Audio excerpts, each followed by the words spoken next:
Hello കൂട്ടുകാരെ, മലയാളി മോമിലേക്ക് നിങ്ങൾക്ക് വീണ്ടും സ്വാഗതം. ഇന്ന് ഓഗസ്റ്റ് 1 തീയതിയാണ്. ഈ ഒരു മാസത്തിൽ എല്ലാ കാര്യങ്ങളും നല്ല ഭംഗിയായിട്ട് ചെയ്യാൻ പറ്റട്ടെ എന്ന് ഞാൻ ആശംസിക്കുന്നു.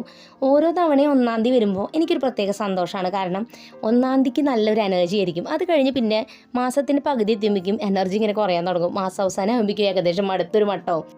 പിന്നെ അത് കഴിഞ്ഞ് വീണ്ടും 30 തീയതി 31 തീയതിയൊക്കെ ആയി കഴിയുമ്പോഴേക്കും എനിക്ക് വീണ്ടും 1 തൊട്ട് 1 തീയതിയാണ് കുറച്ചും കൂടി നന്നായിട്ട് കാര്യങ്ങളൊക്കെ ചെയ്യാനായിട്ട് എനിക്ക് പറ്റും എന്നുള്ളൊരു മൈൻഡിൽ എനിക്കൊരു ഫീലിംഗ് ഇങ്ങനെ വരും. അപ്പോൾ അതുകൊണ്ട് തന്നെ 1 തീയതി പരമാവധി ഞാൻ എപ്പോഴും കാര്യങ്ങളൊക്കെ നന്നായിട്ട് ചെയ്യാൻ പറ്റണേ എന്ന് ഇങ്ങനെ വിചാരിക്കാറുണ്ട്. പക്ഷേ ചില 1 തീയതി ഞാൻ വിചാരിച്ച പോലെ നടക്കാണ്ടിരുന്നിട്ടുണ്ട്.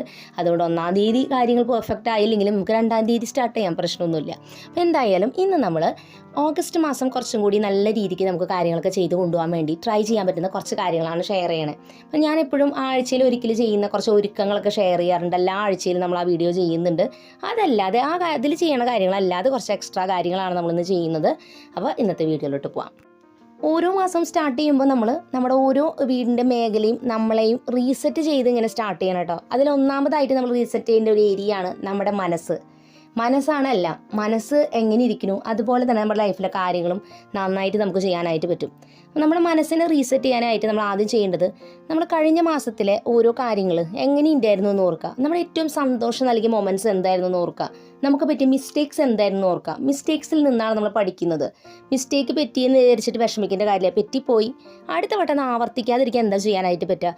കുറച്ചുകൂടി നല്ലൊരു വ്യക്തിയാവാൻ ഓരോ ദിവസവും എന്താണ് എനിക്ക് ചെയ്യാൻ പറ്റുക എന്ന് ആലോചിക്കുക. അതുപോലെ തന്നെയാണ് ലൈഫിൽ ഓരോ സിറ്റുവേഷൻസ് വരുമ്പോൾ പലപ്പോഴും നമുക്ക് പല തകർച്ചകളും ഇതൊക്കെ വരുമ്പോൾ നമ്മൾ അതിൽ നിന്നും മനസ്സിലാക്കണം എന്താണ്, അല്ലെങ്കിൽ എൻ്റെ ബിഹേവിയറിലുള്ള പ്രോബ്ലം കൊണ്ടാണോ ഈ ഇഷ്യൂസ് ഉണ്ടാവുന്നത്, അടുത്ത വട്ടം എനിക്ക് എങ്ങനെയാണത് ക്ലിയർ ചെയ്യാൻ പറ്റുക എന്നുള്ളതാണ് നമ്മൾ ചിന്തിക്കേണ്ടത്. അങ്ങനെ ഒരു മൈൻഡ് സെറ്റോട് കൂടി ഓരോ കാര്യങ്ങൾ നമ്മൾ സമീപിക്കുമ്പോൾ നമുക്കത് വരുമ്പോൾ അയ്യോ സങ്കടത്തിലുപരിയായിട്ട് ഇത് എന്നെ തന്നെ സ്ട്രോങ് ആക്കാൻ ദൈവം തരുന്ന സിറ്റുവേഷൻസ് ആണ് എന്ന് മനസ്സിലാക്കി മുന്നോട്ട് പോവുക. അങ്ങനെ വരുമ്പോൾ കുറച്ചും കൂടി നല്ല രീതിക്ക് കാര്യങ്ങൾ ചെയ്യാനായിട്ട് പറ്റും. അതുപോലെ ഈ ഒരു ഓഗസ്റ്റ് മാസം നല്ല രീതിക്ക് നമുക്ക് വരുന്ന ഓരോ കാര്യങ്ങൾക്കും നല്ല ഡിസിഷൻ എടുക്കാൻ പറ്റണമെന്നാണ് നമ്മൾ മൈൻഡിനെ സെറ്റ് ആക്കേണ്ടത്. കുക്കിംഗ് എനിക്ക് ഭയങ്കര ഇഷ്ടമുള്ളൊരു കാര്യമാണ് കേട്ടോ. വെറൈറ്റി ആയിട്ടുള്ള ഹെൽത്തി റെസിപ്പീസൊക്കെ ട്രൈ ചെയ്യാൻ എനിക്ക് ഭയങ്കര താല്പര്യമാണ്. പക്ഷേ പലപ്പോഴും നമ്മൾ കുക്കിങ്ങിൻ്റെ തിരക്കിൻ്റെ ഒക്കെ ഇടയിൽ ഭക്ഷണം വയ്ക്കുമ്പോൾ എനിക്ക് സ്ഥിരമായിട്ട് അറിയുന്ന കറികളാണ് എനിക്ക് ഫാസ്റ്റായിട്ട് ഉണ്ടാക്കാൻ പറ്റുക. വെറൈറ്റി ആയിട്ട് പുതിയൊരു റെസിപ്പി ട്രൈ ചെയ്യുമ്പോൾ എൻ്റെ കുക്കിംഗ് കുറച്ച് സ്ലോ ആവും. കാരണം എനിക്കതിൽ ഇൻഗ്രീഡിയൻസ് അറിയില്ല. അത് നമ്മളിപ്പോൾ വീഡിയോസ് കണ്ടിട്ട് ഉണ്ടാക്കണമെന്ന് വെച്ചാൽ ഓരോ മിനിറ്റും വീഡിയോ നോക്കി എനിക്ക് ഉണ്ടാക്കണം. അപ്പോൾ അതുകൊണ്ട് തന്നെ ആ ഒരു ജോലി ഈസിയാക്കാൻ വേണ്ടി ഞാൻ പരമാവധി ക്ലാസ് ഉള്ള ദിവസങ്ങളിലൊക്കെ എപ്പോഴും എനിക്ക് നല്ല സ്പീഡായിട്ട് ഉണ്ടാക്കാൻ പറ്റുന്ന അങ്ങനത്തെ കറികളാണ് ഉണ്ടാക്കുക. സാറ്റർഡേ സൺഡേ ആണ് വെറൈറ്റി ആയിട്ടുള്ള ഐറ്റംസൊക്കെ ഞാൻ ട്രൈ ചെയ്യാറുള്ളത്. അപ്പോൾ ഞാൻ അതിന് വേണ്ടി കുറച്ച് ഐറ്റംസൊക്കെ ഇങ്ങനെ നോക്കി നല്ല റെസിപ്പീസൊക്കെ ഞാൻ എൻ്റെ ഫോണിൽ സേവ് ചെയ്ത് വെക്കും കേട്ടോ. അതിനുവേണ്ടി വാട്സപ്പിൽ ഞാൻ 4 ഗ്രൂപ്പ് ഉണ്ടാക്കി വെച്ചിട്ടുണ്ട്. നോൺ വെജ്, വെജിറ്റേറിയൻ, അതുപോലെ സ്നാക്സ്, ഡെസേർട്ട്സ്, അതൊക്കെ നമുക്ക് സേവ് ചെയ്യാൻ വേണ്ടി 4 ഗ്രൂപ്പ്. ഇതിലോട്ട് എനിക്ക് കിട്ടുന്ന നല്ല റെസിപ്പീസൊക്കെ ഞാൻ ഷെയർ ചെയ്തതിൽ വെക്കും. ട്രൈ ചെയ്തിട്ട് നന്നായിട്ടുള്ളത് ഞാൻ അതിൽ നോട്ട് ചെയ്ത് വെക്കും. അപ്പോൾ നമുക്ക് സാറ്റർഡേ സൺഡേ ഒക്കെ ഈസി ആയിട്ട് ഈ റെസിപ്പീസ് ട്രൈ ചെയ്യാം. പിന്നെ ഒരു കാര്യം കൂടിയിട്ടോ, പലപ്പോഴും ഞാൻ വീഡിയോ നോക്കി കുക്കിംഗ് ചെയ്യാനായിട്ട് നിൽക്കുമ്പോൾ കുറേ ടൈം എനിക്കിങ്ങനെ പോകട്ടോ. അപ്പോൾ ഞാൻ എന്താ ചെയ്യുന്നത് വെച്ചാൽ വീഡിയോ ആദ്യം ഫുള്ളായിട്ടും കാണും. അതിനുശേഷം ഇൻഗ്രീഡിയൻസ് എല്ലാം പറഞ്ഞത് എഴുതിയെടുത്തിട്ട് അതെൻ്റെ കിച്ചണിൽ ഡിസ്പ്ലേ ചെയ്ത് വെച്ച് ആ ഇൻഗ്രീഡിയൻസ് എല്ലാം എടുത്ത് സെറ്റാക്കി വെച്ച ശേഷം വീഡിയോ ഓണാക്കി വീഡിയോയിൽ പറയുന്ന പോലെ എങ്ങനെയാ വെച്ചാൽ നിങ്ങൾക്ക് കുക്ക് ചെയ്യാം. അല്ലാതെ വീഡിയോ ഓണാക്കി വെച്ച് ഓരോരോ കാര്യം ചെയ്യാനായിട്ട് മുമ്പ് എനിക്ക് പലപ്പോഴും ഇങ്ങനെ ടൈം പോണ പോലെ തോന്നാറ്. കാരണം ഫോൺ ഓരോ തവണ ഇതിന് വേണ്ടി ഓണാക്കണ്ടേ. അപ്പോൾ അതുകൊണ്ട് ഒരു പേപ്പറിലോട്ട് എഴുതിയെടുത്താൽ കുറച്ചും കൂടി ഈസി ആയിട്ട് എനിക്ക് തോന്നിയിട്ടുണ്ട്. നെക്സ്റ്റ് സ്റ്റെപ്പ് നമ്മുടെ ബാഗ് ഓർഗനൈസ് ചെയ്യുക എന്നുള്ളതാണ്. ഈ ഒരു ബാഗാണ് ഞാൻ യൂസ് ചെയ്തുകൊണ്ടിരിക്കുന്നത്. ഞാൻ ഈ ബാഗ് മെയിനായിട്ട് മേടിച്ചതിൻ്റെ ഒരു റീസൺ ഇതിൻ്റെ ഈ ഒരു സ്ട്രാപ്പാണ് കേട്ടോ. കാരണം എന്താ വെച്ചാൽ നല്ല വീതിയുണ്ട്. എൻ്റെ മുൻപത്തെ ബാഗിൻ്റെ സ്ട്രാപ്പ് വളരെ വീതി കുറവായതുകൊണ്ട് ഷോൾഡറിൽ നല്ല വേദനയായിരുന്നു. അതോടൊപ്പം തന്നെ ഇതിന് 3 മെയിൻ കമ്പാർട്ട്മെൻറ്റ്സ് വരുന്നുണ്ട്. ഇങ്ങനെ 2 അത്യാവശ്യം നല്ല സ്പേസ് ഉള്ളതാണ്. സൈഡിൽ ചെറിയൊരു കമ്പാർട്ട്മെൻറ്റ്, പിന്നെ ചെറിയ കോയിനും അല്ലെങ്കിൽ നോട്ടൊക്കെ വെക്കാനുള്ള കുഞ്ഞൊരു പൗച്ചും സൈഡിൽ ഇങ്ങനെ ഹാങ് ചെയ്ത് കൊടുത്തിട്ടുണ്ട് കേട്ടോ.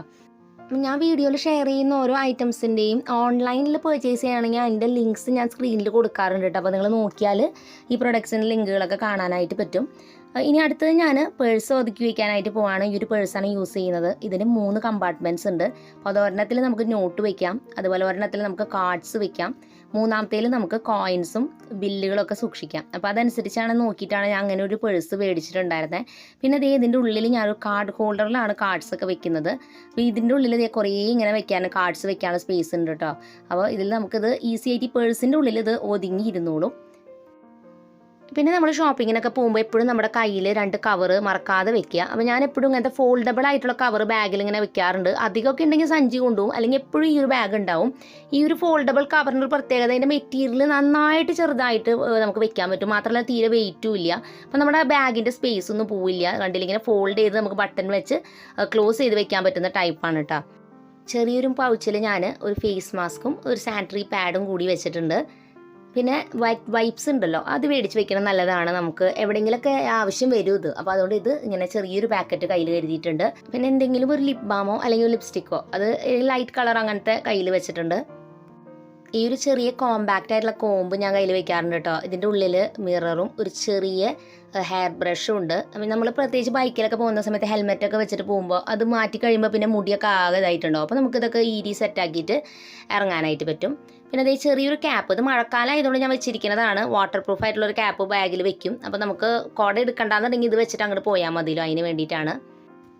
പിന്നെ എൻ്റെ ഫോൺ ഞാൻ ഈ സൈഡിലെ കമ്പാർട്ട്മെൻറ്റിലാണ് വെക്കുന്നത്. ഞാൻ സാധാരണ കുഞ്ഞൊരു ബോട്ടിലിൽ വെള്ളം ആദ്യം കൊണ്ടുപോകാറുണ്ടായിരുന്നു കേട്ടോ ബസ്സിലൊക്കെ പോകുന്ന സമയത്ത്. ഇപ്പോൾ പിന്നെ കാറിലോ അല്ലെങ്കിൽ അങ്ങനെ ബൈക്കിലൊക്കെ പോകുമ്പോൾ വേറെ ബാഗ് കയ്യിലുണ്ടാവും, അപ്പോൾ അതിലാണ് വെള്ളം വെക്കാറുള്ളത്. അപ്പോൾ ഇത്രയും ഐറ്റംസാണ് വെച്ചിരിക്കുന്നത്. ഈ ഒരു കുഞ്ഞ് സൈഡിലുള്ള പൗച്ചിൽ നമുക്ക് ബസ്സിലൊക്കെ പോകുമ്പോൾ ഉള്ള കാശും കാര്യങ്ങളൊക്കെ ഈ പൗച്ചിലിട്ട് വെക്കാം കേട്ടോ, പെട്ടെന്ന് എടുക്കാനായിട്ട് പറ്റും. ഇപ്പം ഞാൻ എന്തായാലും ഇതിൽ ടവലാണ് വെച്ചിരിക്കുന്നത്. അപ്പോൾ ഇത് നല്ല യൂസ്ഫുള്ളാണ്, ബാഗിൻ്റെ സൈഡിൽ ഇങ്ങനെ കുഞ്ഞൊരു പേഴ്സുള്ളത്. അങ്ങനെ നമ്മുടെ ബാഗ് ഓർഗനൈസ് ചെയ്ത് സെറ്റ് ആക്കിയിട്ടുണ്ട്.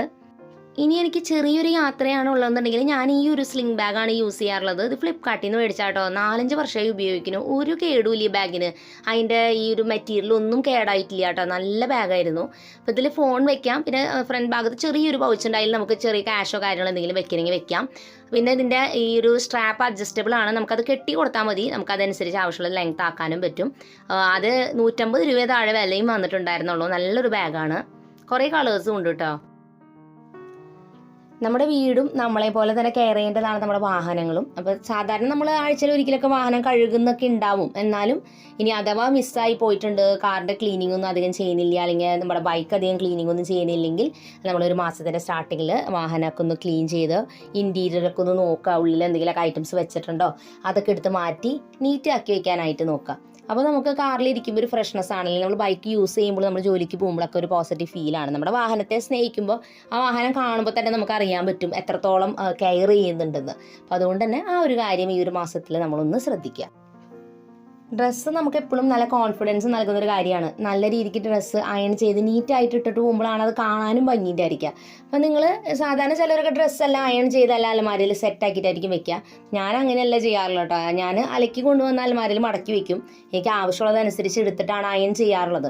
ഇപ്പം ഞാൻ ചെയ്യുന്നൊരു കാര്യം എന്ന് വെച്ചാൽ, ഞാൻ ആ ഒരു മാസത്തിലേക്ക് വേണ്ടി കുറച്ച് ഡ്രസ്സുകൾ സെലക്ട് ചെയ്തിട്ട് അത് മുൻകൂട്ടി അയൺ ചെയ്ത് സെറ്റാക്കി എൻ്റെ അലമാരയുടെ സൈഡിൽ ഹാങ് ചെയ്തിടും. അപ്പോൾ ആ ഡ്രസ്സുകളായിരിക്കും ഞാൻ യൂസ് ചെയ്യുക. അപ്പോൾ എനിക്ക് പെട്ടെന്നൊരു യാത്ര പോകേണ്ടി വന്നാൽ പിന്നെ ഡ്രസ്സ് അന്വേഷിക്കാനും അത് തേക്കാനും പിടിക്കാനും ഒന്നും നിൽക്കേണ്ട ആവശ്യമില്ല. അപ്പോൾ അതിന് വേണ്ടിയിട്ടാണ് ഞാൻ കുറച്ച് ഡ്രസ്സ് സെലക്ട് ചെയ്ത് അയൺ ചെയ്ത് വെച്ചിരിക്കുന്നത്.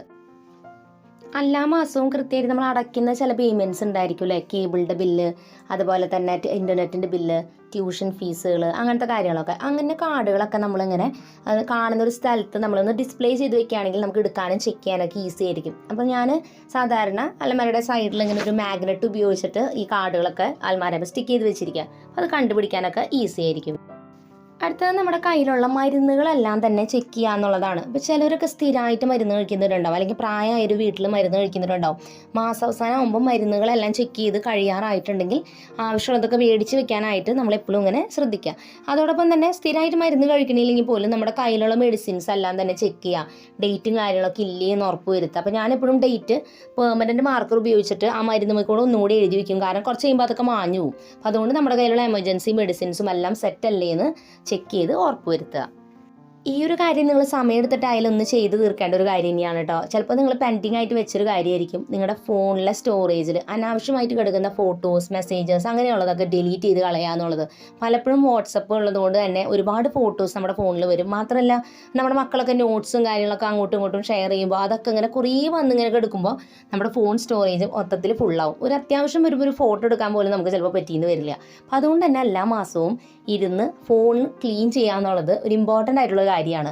അപ്പോൾ ചിലപ്പോൾ നമ്മൾ ആദ്യമായിട്ട് ചെയ്യുന്ന സമയത്ത് നല്ല ബുദ്ധിമുട്ടായിരിക്കും. കാരണം ഓരോ ഫോട്ടോസും നോക്കി അത്യാവശ്യമുള്ളത് വെക്കുകയും ബാക്കിയുള്ളത് കളയാനായിട്ട് കുറച്ച് സമയം എടുക്കും.